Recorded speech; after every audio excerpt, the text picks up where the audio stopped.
Ladies and gentlemen, good evening. It is my hope and prayer that this video is actually going to find you guys in good health. Personally, I'm fine. Kisumu is also fantastic. Maybe you could let me know where you're watching the video from, the county or the country, in case you are out of the republic. Raila Odinga was in Vihiga County yesterday and Kakamega County yesterday. Today, Raila Odinga was in Trans Nzoia County, which is in Rift Valley, but predominantly a Loya County. The two-day tour by Raila Odinga of those three counties has actually shaken William Samoei Ruto and Kenya Kwanza to the core, because the tour has actually brought hope to Raila Odinga supporters in those particular regions. For those who have been following the politics of this country, William Samoei Ruto has been very strategic on his approach to Raila Odinga's politics, and has been trying so hard to thwart each and every move of Raila Odinga. In fact, William Ruto has always desired to have Raila Odinga placed in a corner where he is either viewed as an ODM leader or as a Luo leader. The truth is, Stephen Kalonzo Musyoka has always let William Ruto down by sticking with Raila Odinga. The other truth is that Raila Odinga has the masses. So ahead of this particular tour by Raila Odinga, William Ruto had laid an elaborate strategy to lock Raila Odinga out of Western Kenya. But the rally turned out to be huge. The two-day tour rally turned out to be huge. Number one, if you look at William Ruto's strategy, he appointed Musalia Mudavadi as his prime cabinet secretary, and Wetangula as the Speaker of the National Assembly. The truth of the matter is that those appointments were designed to lock Raila Odinga out of Western Kenya politics.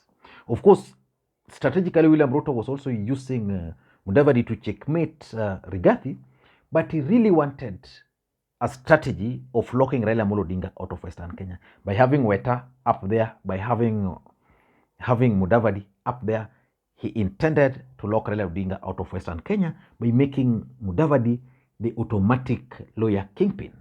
But the ground is proving to be different. Number two, William Ruto also engineered the boycott to these rallies by governors allied to Raila Odinga.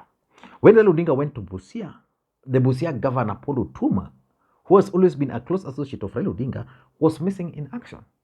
When he missed that event, personally, I thought it was because of his court case. But that court case ruled in his favor. But in yesterday's meeting in Vihiga, Otuoma was missing. You go to Kakamega, he was again missing. You go to Trans Nzoia, Otuoma was missing.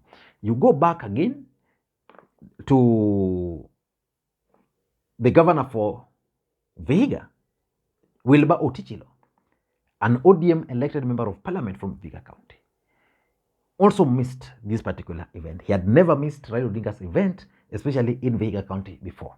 For the first time, he missed. And I know when Ruto will visit Vihiga, he will be the first person to receive William Ruto. Then you go to Trans Nzoia, the governor, George Natembeya, was also missing. So which means William Ruto had engineered the boycott by these governors, or basically is now working very closely with these governors, and therefore the governors are not supposed to join Raila Odinga. The only governor who joined Raila Odinga was the governor for Kakamega, and he only joined Raila Odinga in Kakamega. But despite that, the turnout was still so huge, and that's why they are shaken. Then there's the Atwoli factor.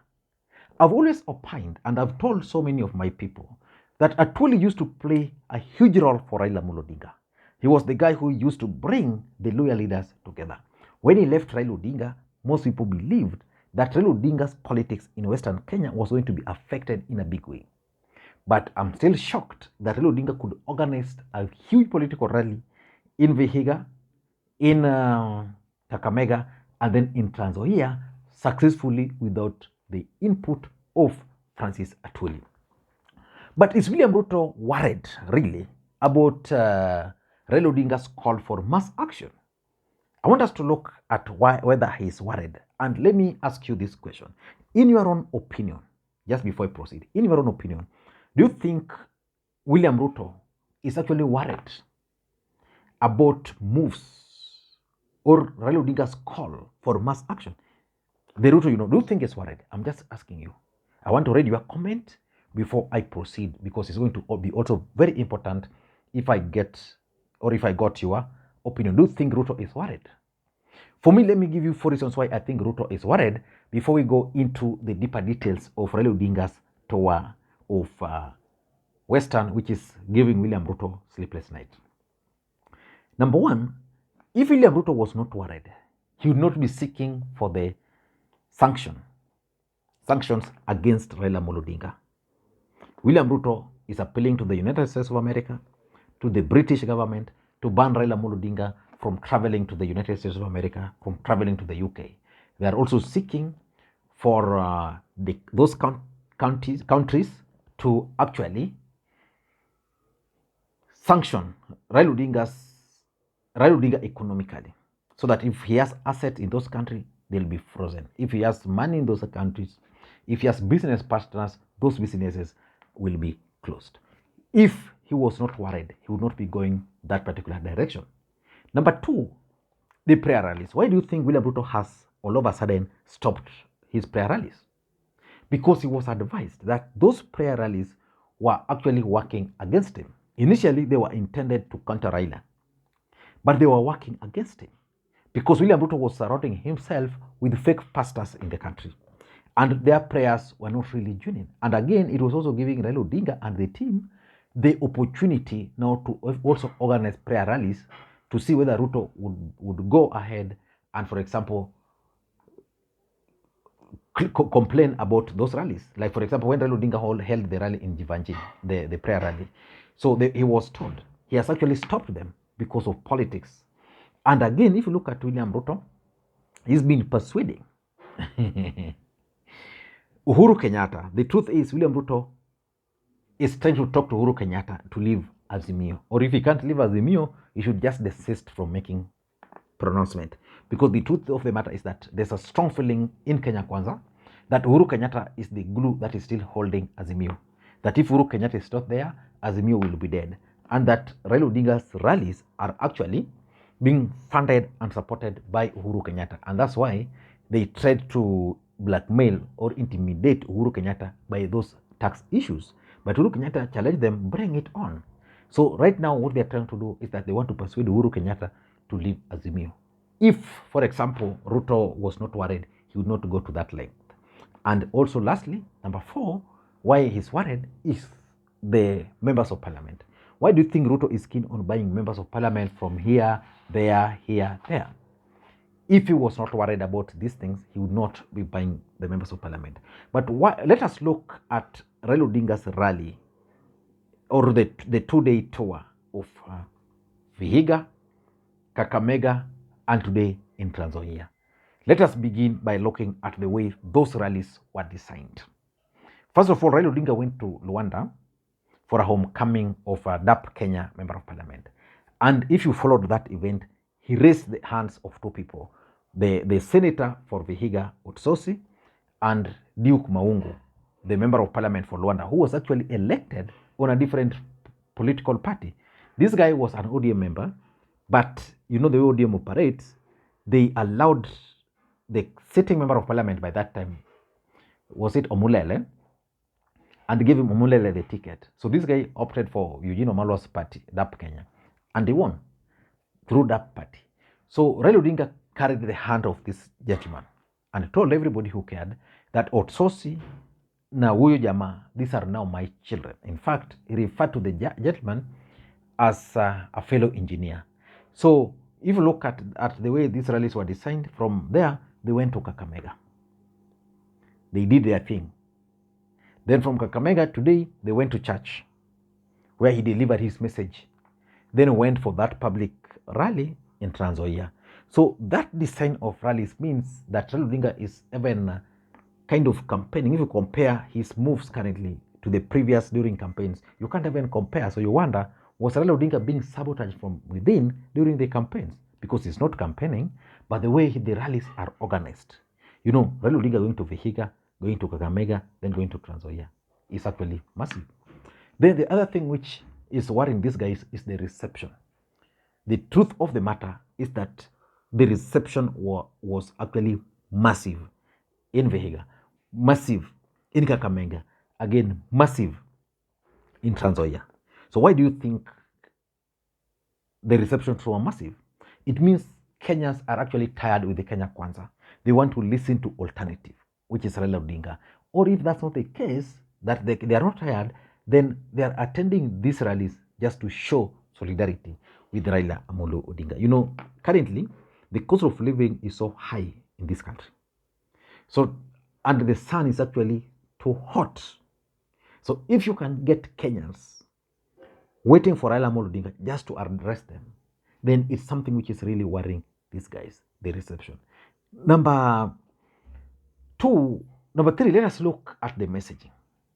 You see, Raila Odinga, I've always said on this platform severally, that his strategy, as far as communication is concerned, has not been good. For example, Raila Odinga would, in most cases, release a statement with the 10-point agenda or 13.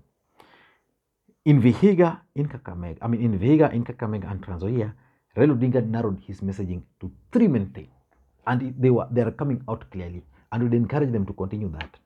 The first thing which is coming out clearly is the server politics. Raila Odinga keeps on challenging Ruto to open the server, and the Kenyans are now asking, why is he insisting on opening the server? Is there something he knows which they don't know? William Ruto has responded that, okay, servers were opened, people voted, servers opened, counted, Supreme Court, blah, blah. But Raila Odinga is asking him, if there's nothing to hide, why not open the server? Because probably Raila Odinga has now gathered more evidence. Then the other message which is coming out is the IEBC commissioners. You know, there's supposed to be a new commission in place, and the positions have been advertised. So the question is, will William Ruto heed to the demands, or will he just go ahead and appoint the commissioners? Raila Odinga is making this publicly so that if these commissioners will be appointed, then you will have the opportunity to discredit them. Then the third message, which is also coming out basically, is the cost of living. Raila Odinga's message of cost of living is now coming out very clearly, unlike before where they were mixed up. But why is William Ruto worried? William Ruto is worried because of legitimacy. Legitimacy. You know, Raila Odinga is discrediting William Ruto's win, and his messaging during all these rallies is about legitimacy. That you are the president, Rayo, but you never won. If you won, we have the people. So, and Raila is proving this by the number of crowd who are attending his rallies. The other day you saw William Ruto organizing a rally. I think, where was it? One of the Mount Kenya counties. The turnout was so low. But Raila Odinga's rallies keep on attracting crowd of people. Why? Because William Ruto is clearly lacking now legitimacy, or is disappointing even those who voted for them. I don't know what you think, but for me, Raila Odinga's rally in Western Kenya is an eye-opener for William Samoei Arap Ruto. Let me hear your thoughts. Thank you guys, and may you have a good day. Bye-bye.